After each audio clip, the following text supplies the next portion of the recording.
titik balik sejarah yang tersembunyi dari balik tirai waktu yang penuh misteri dan tersimpan dalam kegelapan.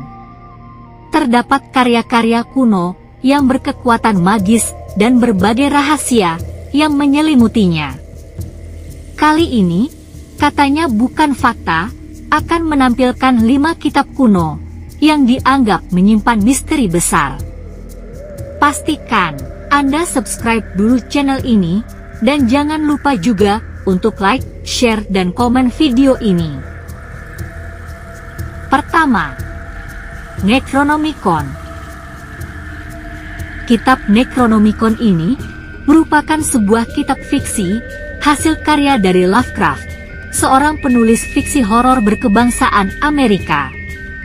Kitab kuno ini pertama kali diperkenalkan dalam sebuah cerita pendek pada tahun 1924 dengan judul The Hound. Akan tetapi, setelah kemunculan pertamanya, Necronomicon dijadikan sebagai subjek spekulasi dan legenda di luar karya Lovecraft. Dalam karya Lovecraft, Necronomicon dituliskan sebagai kitab kuno, ditulis oleh Abdul Al-Hazred, seorang penyihir yang konon dianggap sebagai penyihir gila. Dalam kitab ini, berisikan berbagai pengetahuan dari mulai perwujudan supranatural, bahkan sampai dengan mantra-mantra yang dianggap sangat berbahaya. Meskipun karya Lovecraft sering diidentikan dengan Necronomicon, sebagian besar orang tidak meyakini keberadaan kitab kuno tersebut, mengingat tidak terdapat bukti yang konkret tentang keberadaannya. Sejak kemunculan nama Necronomicon dalam cerita pertama Lovecraft, banyak klaim yang menyatakan keberadaan dari kitab kuno tersebut. Bahkan, banyak buku-buku yang diterbitkan dengan judul Necronomicon. Akan tetapi, kebanyakan buku yang beredar tersebut dianggap sebagai upaya untuk mendongkrak penjualan dengan memanfaatkan nama Necronomicon. Necronomicon sendiri memiliki pengaruh besar terutama dalam budaya populer sehingga banyak penulis, sineas, dan seniman yang membuat karyanya terinspirasi dari konsep-konsep kitab tersebut. Namun tetap saja, meskipun dianggap sebagai kitab kuno, Necronomicon merupakan simbol terpenting dalam fiksi horor. Kedua, Voynich Manuscript. Voynich Manuscript merupakan sebuah naskah misterius yang pernah ditemukan. Awalnya, Voynich Manuscript ditemukan oleh Wilfrid Voynich pada tahun 1912. Wilfrid Voynich sendiri menemukan naskah ini dari sebuah bangunan bekas biara di Italia yang saat itu dijadikan sebagai perpustakaan. Diperkirakan, Voynich Manuscript ini telah ada dari abad ke-15. Adapun media tulis dalam naskah ini adalah kertas yang halus. Dalam catatannya, Voynich Manuscript terdiri dari 240 halaman, adapun isinya berupa tulisan yang tidak dikenal dan sangat sulit untuk diartikan. Selain tulisan, terdapat juga berbagai ilustrasi yang menggambarkan benda-benda langit, manusia, tumbuhan serta simbol-simbol yang aneh.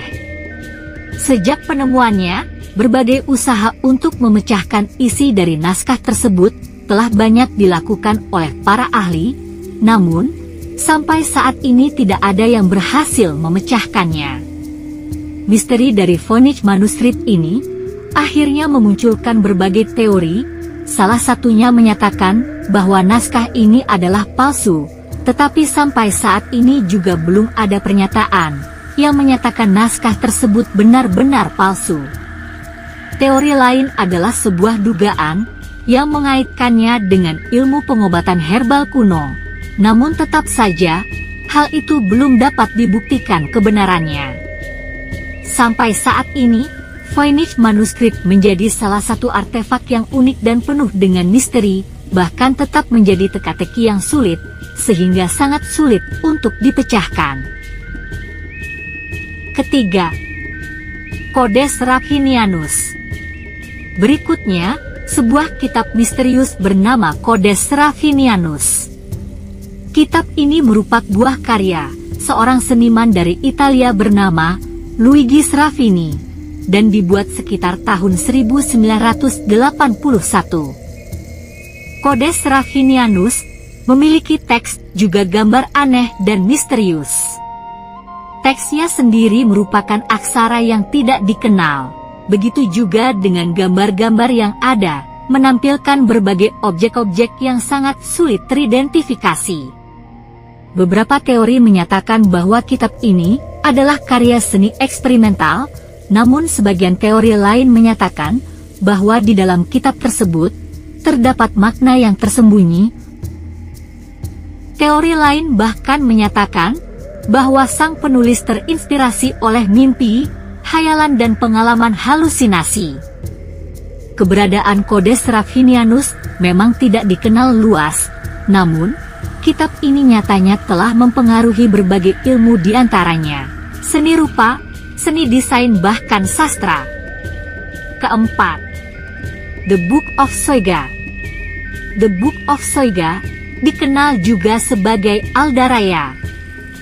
Kitab ini merupakan kitab mistis dengan keberadaannya yang sangat misterius.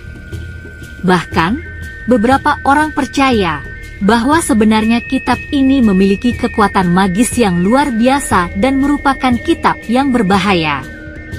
Menurut catatan sejarah, The Book of Soiga ditemukan sekitar abad ke-16 oleh John Dee. John Dee sendiri merupakan seorang matematikawan, juga seorang astronom. Anehnya, kitab ini ditemukan John dari koleksi buku-buku pribadinya. Sayangnya, sejak ditemukan sampai John meninggal dunia, tak satupun isi dari kitab ini dapat dideskripsikan John.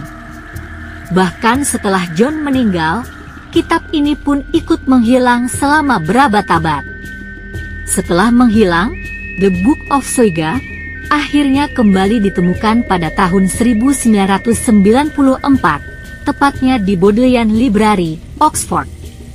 Berbagai penelitian dilakukan oleh para ahli, dan berhasil mendeskripsikan sebagian dari isi kitab tersebut. Dari hasil penelitian tersebut, The Book of Soiga berisi banyak materi, diantaranya berbagai tabel-tabel magis, ramalan, makhluk-makhluk supranatural dan juga berisikan berbagai mantra. Kelima, The Chifer Manuscripts. The Chifer Manuscripts ditemukan pada abad ke-19. Kitab ini diklaim sebagai dasar sebuah ajaran rahasia dalam sekte Rosicrucianis. Adapun isi dari kitab ini berupa teks yang diketik menggunakan sistem persandian atau kriptografi. Sebagian ahli meyakini bahwa kitab ini adalah kitab yang berisikan ajaran rahasia dan di dalamnya terdapat pengetahuan tersembunyi tentang alam semesta yang tidak diketahui oleh orang sembarangan. The Chifer Manuscripts pun dengan berbagai misteri besarnya telah mempengaruhi berbagai aspek budaya dan okultisme. Keberadaannya tetap menjadi subjek penelitian akademis, bahkan bagi sebagian pihak, isi dari kitab ini sudah dianggap sebagai warisan spiritual dan menjadi sesuatu yang penting dalam sejarah mistik barat. Terima kasih sudah menyimak video ini, semoga menambah wawasan kita semua.